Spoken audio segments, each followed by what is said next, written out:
Hello friends. आज इस video में हम फाइंड पीवेट इंडेक्स देखेंगे। बहुत जगह इसको फाइंड इक्विलिब्रियम इंडेक्स भी लिखा होगा। इसमें बेसिकली हमें करना क्या है कि हमें एक एरे दिया गया होगा एंड हमें एक ऐसा इंडेक्स रिटर्न करना है जिससे उस इंडेक्स के लेफ्ट साइड जितने भी एलिमेंट है उसका सम उस इंडेक्स के राइट साइड जितने भी एलिमेंट है उसके सम के इक्वल हो। कहने का मीनिंग क्या है, अगर यहाँ पे आउटपुट में हमें 3 रिटर्न करना है। थ्री थर्ड इंडेक्स कहाँ पे है? यहाँ पे 4 पे। अगर आप देखो तो हमें एक बात आपको ध्यान में रखनी है कि उस इंडेक्स को हमें इंक्लूड नहीं करना सम में। 4 के लेफ्ट साइड कौन है? 7 2 1। इन तीनों का सम कितना होता है? 10। राइट साइड कौन है? 6 0।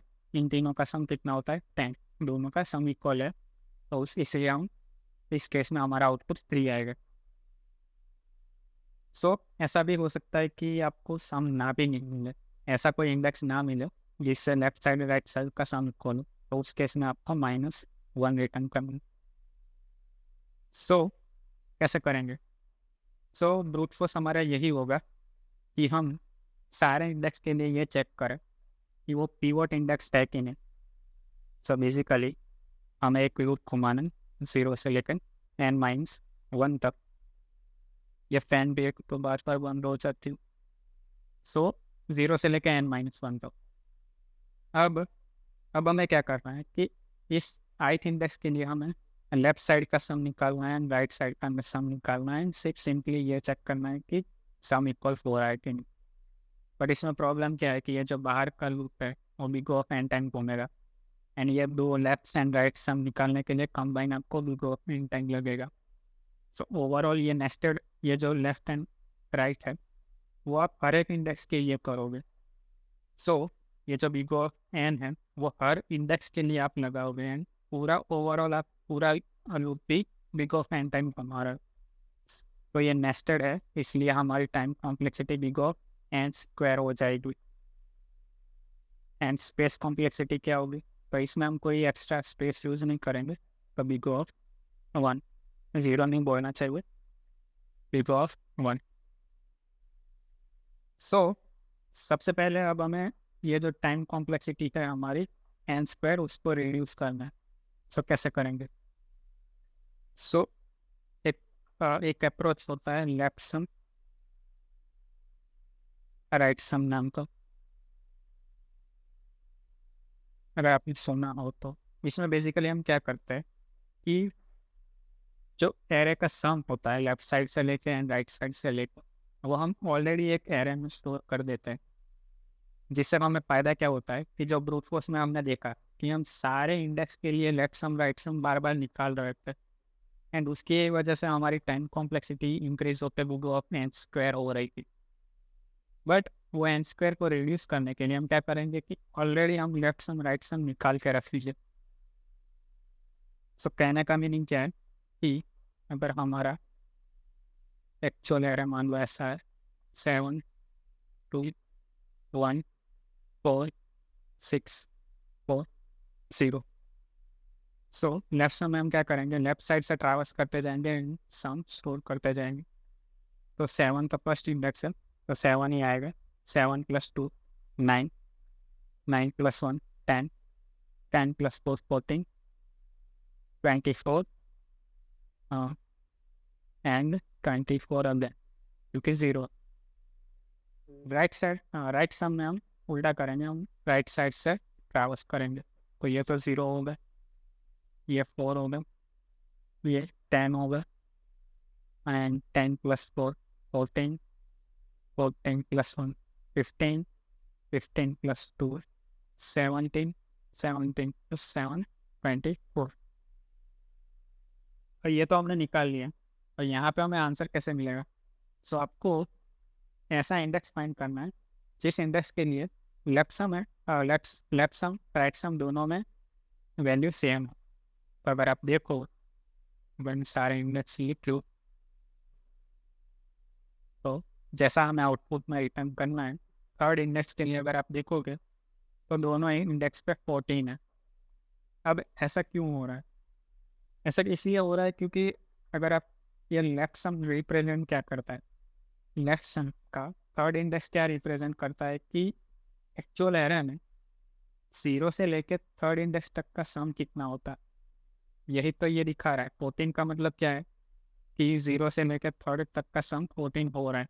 सो अगर आप एक्चुअल भी सम करो तो 14 ही हो रहा है। एंड ये जो राइट सम का थर्ड इंडेक्स क्या दिखाता है कि थर्ड इंडेक्स से लेके जो लास्ट इंडेक्स है वहाँ तक का सम कितना होता है, तो वो भी 14 ही होगा। बट यहाँ पे आप एक चीज़ पूछोगे कि हमें इंडेक्स तो इंक्लूड करनी नहीं थी। वो बात सही है।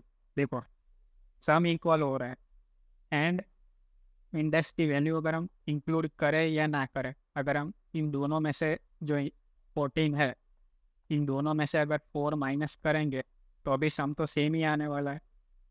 सो इंक्लूड करेंगे ना तो अभी कोई प्रॉब्लम नहीं है। सो इससे हमें हमारा आंसर मिल जा रहा है।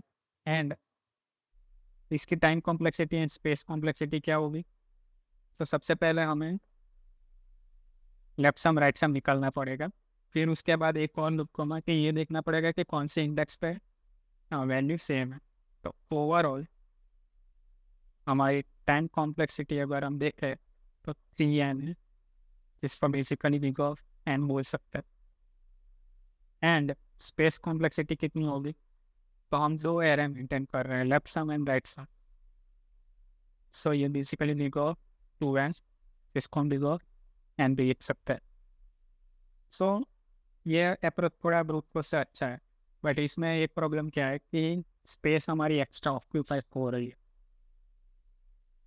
अब स्पेस ऑक्यूपाइड क्यों हो रही है वो हम एक बार देखते हैं, जिससे हम जो ऑप्टिमल सॉल्यूशन है वो निकाल सके। सो ऑप्टिमल सॉल्यूशन में हमें करना क्या है कि टाइम कॉम्प्लेक्सिटी तो बिग ऑफ एन रखनी है, बट स्पेस कॉम्प्लेक्सिटी हमारी कांस्टेंट होनी चाहिए। सो आप लॉजिकली सोचो, हम कर क्या रहे हैं कि हम एक ऐसा इंडेक्स फाइंड कर रहे हैं जिसका लेफ्ट सम राइट सम सेम है। अब मान लो कि ये जो लेफ्ट सम है वो हम रन टाइम पे निकालें। रन टाइम पे मतलब क्या कि ये हम निकाले ही नहीं, मतलब लेफ्ट सम मान लो हम एरे मेंटेन ही नहीं करते लेफ्ट सम। हम जैसे जैसे हमारा आई इंडेक्स मूव होता जाएगा वैसे वैसे हम हमारा सम निकाल सकते हैं। जैसे आई 7 पे है तो 7 बोलेंगे, फिर अगर आई 2 पे आता है तो 7 + 9। तो बेसिकली हम एक ही वेरिएबल मेंटेन कर सकते हैं लेफ्ट करके। सो हमें पूरा एरे मेंटेन करने की ज़रूरत नहीं है। सो ये तो हमारा फ़ायदा हो गया, तो हमने एक एरे तो निकाल लिया। बट राइट सम का क्या करेंगे? सो अगर आप सोचो कि देखो, अगर पूरा एरे है, अगर हमारे पास इस इंडेक्स तक का सम है, मान लो यहाँ तक का सम है, एंड अगर हमें बाकी का सम निकालना है एंड हमें एरे भी मेंटेन नहीं करना, तो कैसे करेंगे? सो इसका आंसर ये है कि अगर हमारे पास पूरे एरे का अगर सम हो, उसमें से लेफ्ट सम तो हमारे पास ऑलरेडी एक वेरिएबल में है ही, अगर लेफ्ट सम हम सम में से माइनस कर ले तो हमें बेसिकली राइट सम मिल जाएगा। सो ये भी मेंटेन करने की ज़रूरत नहीं है। सो यही है हमारा ऑप्टिमल सॉल्यूशन, बट थोड़ा डिफरेंट है, जैसा मैंने बोला वैसा एक्जैक्टली नहीं है। सो क्या है सॉल्यूशन एंड और क्या होगा वो हम एक बार देखते हैं। तो अब हम हमारा ऑप्टिमल सॉल्यूशन देखते हैं। सो हमें क्या दिया गया था? 7 8 1 4 6 4 0। सबसे पहले हम क्या करेंगे, सम निकाल लेंगे। सम कितना है? 24।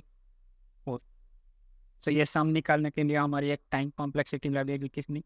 Ego n. फिर हम क्या करेंगे कि हम एक लेफ्ट सम मेंटेन करेंगे जो इनिशियली 0 होगा। फिर हम क्या करेंगे कि एक लूप घुमाएंगे आई इक्वल टू 0 से लेकर n-1। अब हमें यहाँ पे देखना ये है, अब सबसे पहले हमारा इंडेक्स कहाँ पे है? 7 पे। अब 7 के लेफ्ट साइड कोई नहीं है, इसलिए हमारा ऑलरेडी सम 0 है। बट 7 के राइट साइड अगर देखो तो हमें इस 7 को इंक्लूड नहीं करना है। सो बेसिकली सम में से अगर हम ये 7 रिमूव कर दे तो हमें ये जो बाकी के एलिमेंट बचे उसका सम मिल जाएगा। तो हम क्या करेंगे लूप में, सबसे पहले सम में से करंट जो एलिमेंट है वो माइनस कर लेंगे। सो ये क्या होगा, 24 माइनस 7, तो ये 17 होगा आई थिंक। अब हमें देखना क्या है कि हमारे पास लेफ्ट सम है, हमारे पास सम है, सम में हमारे पास बेसिकली राइट सम है। सो इसमें हमने राइट सम क्यों नहीं लिखा, क्योंकि एक्चुअली ये इनिशियली पूरा एरे का सम स्टोर कर रहा था, इसलिए हमने उसको सम लिखा। बट इसको हम हर इटरेशन में से इसमें से करंट एलिमेंट रिमूव करते जाएंगे, जिससे हमें राइट सम मिलता जाएगा। सो सम में से हमने 7 रिमूव कर दिया। अब इससे मिला क्या, हमें जो आई इंडेक्स है उसके राइट साइड जितने एलिमेंट है उसका सम मिल गया। अब हमें देखना क्या है कि हमें सिंपली यही चेक करना है कि एक लेफ्ट इक्वल टू सम है कि नहीं। अगर है तो रिटर्न आई कर देना है बस सिंपली। अगर ऐसा नहीं है तो डायरेक्टली आई को नेक्स्ट इंडेक्स पे मूव करने से पहले हमें हमारा लेफ्ट सम भी तो अपडेट करना पड़ेगा। तो लेफ्ट सम में क्या होगा, 0 + 7 होगा, ds क्या हो जाएगा 7। तो ये हमें कोड में भी लिखना पड़ेगा। कोड में हम कैसे लिखेंगे, left equal to left plus array I, हो गया। तो अब नेक्स्ट इटरेशन में क्या होगा, लेफ्ट पहले 7 हो जाएगा, आई 2 पे आ जाएगा, सम अपडेट होगा, 17 में से 2 चले जाएंगे, 15 बचेगा। 7 = 15 है, नहीं है। नेक्स्ट लाइन पे आएंगे, left equal to left plus array of i, array of i कितना है 2, तो 7 + 2 9 हो जाएगा। फिर क्या होगा, हमारा आई 1 पे आएगा। अब क्या होगा, 15 में से 1 माइनस होंगे, 14 बचेंगे, 14 = 9 नहीं हो रहा, तो क्या होगा, left equal to left plus array of i, array of i कितना है 1, तो ये हमारा क्या हो जाएगा 10। अब आप देखो, अब हमारा आई कहाँ पे है, 4 पे। अब क्या होगा, sum equal to sum minus 4, कितना होगा 10। अब देखो लेफ्ट इक्वल टू सम हो रहा है कहाँ पे, हमारे इंडेक्स, यहाँ पे हमारे इंडेक्स क्लियर, एंड ये हमारा हिट हो जाए। सो ऐसा भी हो सकता है कि पूरा आप लूप घुमा लो एंड आपको ये जो लाइन है कि कंडीशन ये कभी एग्जीक्यूट ही ना हो, तो उस केस में सिंपली हमें लूप के बाहर -1 रिटर्न कर देना है। सो इसकी टाइम कॉम्प्लेक्सिटी क्या होगी, सबसे पहले हमने सम निकालने के लिए देखो एन एक लूप हमारा, ये अगर ये आप ये देखो तो ये लूप के अंदर हम सारी जो भी चीज़ें कर रहे हैं वो कांस्टेंट टाइम ही है। एंड ये लूप हम कितनी बार घुमा रहे हैं, बिग ऑफ एन टाइम, तो big of n plus big of n. So हमारी ओवरऑल टाइम कॉम्प्लेक्सिटी क्या हो गई, बिग ऑफ एन स्पेस। तो हमने कोई एक्स्ट्रा कोई एरे तो मेंटेन किया नहीं है, सिर्फ 2 ही वेरिएबल है हमारे पास, आई लेफ्ट एंड सम। सो हमारी स्पेस कॉम्प्लेक्सिटी भी हमने रिड्यूस करके कांस्टेंट कर दी है। सो यही था इसका ऑप्टिमल सॉल्यूशन। मिलता है नेक्स्ट वीडियो में।